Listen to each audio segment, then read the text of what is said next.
नमस्कार साथियों, स्वागत है आप सभी का यूथ एजुकेशन पर। मैं हूं आपका साथी अर्जुन और आज की सेशन में हम चैप्टर 14 से संबंधित सारे एमसीक्यूज करेंगे आपके जूनियर अकाउंटेंट के पेपर 2 में जीएफ एंड एआर में। आपने अभी तक पिछले सारे सेशंस देख लिए होंगे, ऐसी मैं आप लोगों से उम्मीद कर सकता हूं। और अगर नहीं देखे हैं तो अभी के अभी जाइए प्लेलिस्ट में और पुराने सारे चैप्टर 1, 2, 3, 4, 5, 6 एंड 14 ये सारे के सारे जाकर के देखिए, उन सब के एमसीक्यूज देखिए और पुराना पेपर्स भी आपको वहां मिलेगा, संपूर्ण जीए भी आपको वहां मिलेंगे, महत्वपूर्ण परिशिष्ट के वीडियो भी आपको वहां मिलेंगे। तो जाकर के जरूर देखिएगा और इन सब की पीडीएफ यदि आपको लेनी है तो हमारे टेलीग्राम चैनल पर जरूर आइएगा, जिसका लिंक मैं इस वीडियो के पिन कमेंट में पिन करवा रहा हूं। स्वागत है मित्रों आप सभी का एक बार फिर से। आज की सेशन में हम चैप्टर 14 से संबंधित रूल 252 से 258 के सारे एमसीक्यू जितने बन सकते हैं उन सब के बारे में डिस्कस करेंगे। आपका एक बार फिर से स्वागत है और आप जैसे प्यारे प्यारे विद्यार्थियों की जय बोल करके आज के सेशन की करते हैं शुरुआत।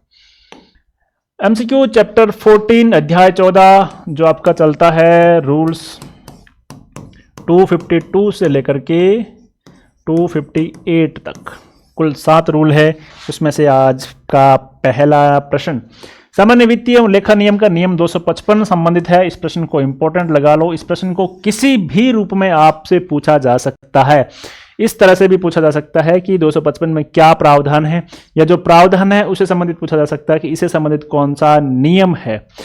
तो देखिए, सामान्य वित्तीय एवं लेखा नियम का नियम 255 संबंधित है। कौन सा नियम की बात कर रहा है? तो नियम 255 किससे संबंधित है आइए देखते हैं।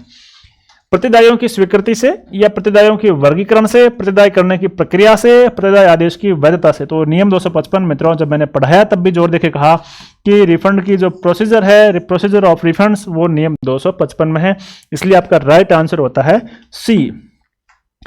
राजस्व प्रतिदाय के लिए आदेश जारी किए जाने के दिनांक से कितने माह तक के लिए प्रवर्त रहेंगे? इसको आप इंपॉर्टेंट लगा लो। जारी किए जाने से 2 माह तक के लिए, जारी किए जाने से 3 माह तक के लिए वैलिड रहेंगे और उसके बाद ये वैलिड नहीं होंगे। यदि आप वैलिड करवाना चाहते हैं, इससे संबंधित क्या प्रोसेस था हमने पिछले सेशन में अच्छे से देखा है। अगला प्रश्न, प्रतिदाय की बिल में यह प्रमाण पत्र कौन अंकित करेगा कि वास्तव में जो राशि कोषागार में जमा कराई गई थी उसे पहले आहरित नहीं किया गया? यह भी एक और मोस्ट इंपोर्टेंट आपके लिए प्रश्न है। कौन ये प्रमाणित करेगा कि ये जो रिफंड ले रहे हैं ये राशि पहले जो है आहरित नहीं की गई थी और इससे संबंधित जो राशि है वो कोषागार में जमा हो गई थी? कार्यालय अध्यक्ष करेगा, विभाग अध्यक्ष करेगा, या आहरण एवं वितरण अधिकारी करेगा, या प्रशासनिक अधिकारी करेगा? राइट आंसर है आहरण एवं वितरण अधिकारी जो है इसकी प्रमाण पत्र देगा उस बिल के साथ जिसमें रिफंड का बिल है। तो उसमें यह प्रमाण पत्र देगा कि ये जो रिफंड आया है ये मूल रूप से कोषागार में जमा हो चुका है और उसके बाद इस पर पहले कोई भी अभी तक रिफंड नहीं उठाया गया है।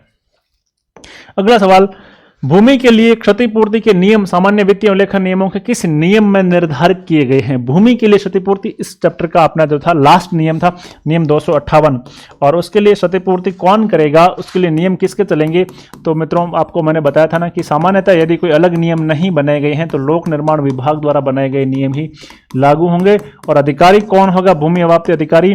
या तो जिला कलेक्टर होगा या जिला कलेक्टर द्वारा प्राधिकृत, जिला कलेक्टर भी हो सकता है, या जिला कलेक्टर द्वारा प्राधिकृत व्यक्ति जिसमें जिला कलेक्टर की भूमि अवाप्ति की शक्तियां सौंपी गई हो वो व्यक्ति हो सकता है।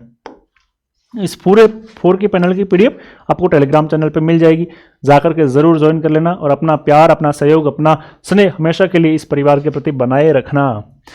राज्य सरकार द्वारा लोकहित की योजनाओं के लिए भूमि की अवाप्ति की जाती है तो जब तक कि किसी विभाग की अलग नियम निर्धारित नहीं हो तो किस विभाग के नियम ही अन्य विभागों पर ही लागू होंगे? अभी हमने डिस्कस किया था किस विभाग के होंगे, वित्त विभाग, प्रशासनिक विभाग, लोक निर्माण विभाग या निदेशक निरीक्षण विभाग।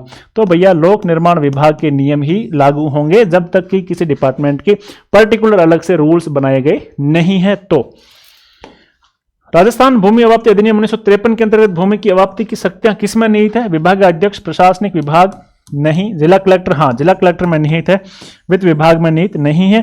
जिला कलेक्टर इन शक्तियों को आगे प्रत्यायोजित भी कर सकता है, अपनी शक्तियों को प्राधिकृत करके किसी व्यक्ति को, किसी अधीनस्थ अधिकारी को भूमि अवाप्ति अधिकारी किसी सार्वजनिक उद्देश्य के लिए बना सकता है। बस ये चीज ध्यान रखनी होनी चाहिए कि उसका जो उद्देश्य है वो सार्वजनिक उद्देश्य के लिए ही भूमि अवाप्ति करने की शक्तियां रखता है। प्रतिदाय एवं विविध व्यय से संबंधित प्रावधान JF&AR के किस अध्याय में दिए गए हैं? अध्याय 7 आपके सिलेबस में नहीं है। अध्याय 10 आपके सिलेबस में नहीं है। अध्याय 14 में दिया गया है।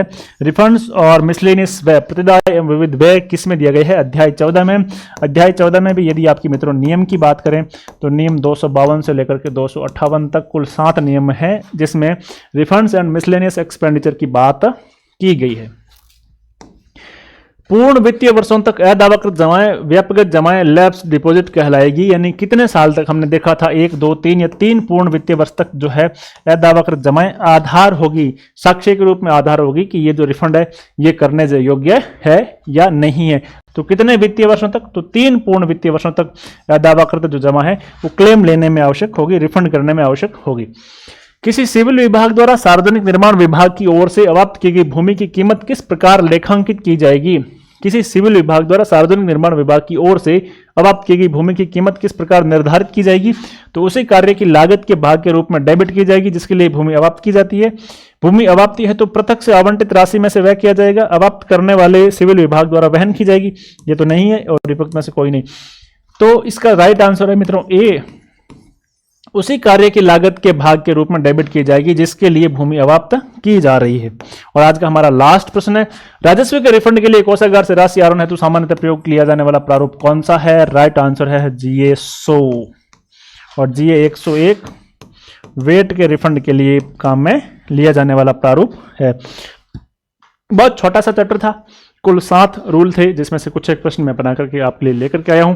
उम्मीद करता हूं आपका स्नेह, आपका सहयोग हमें लगातार मिलता रहेगा। पिछले वीडियो नहीं देखे हैं तो प्लेलिस्ट में जाके जरूर देखिएगा।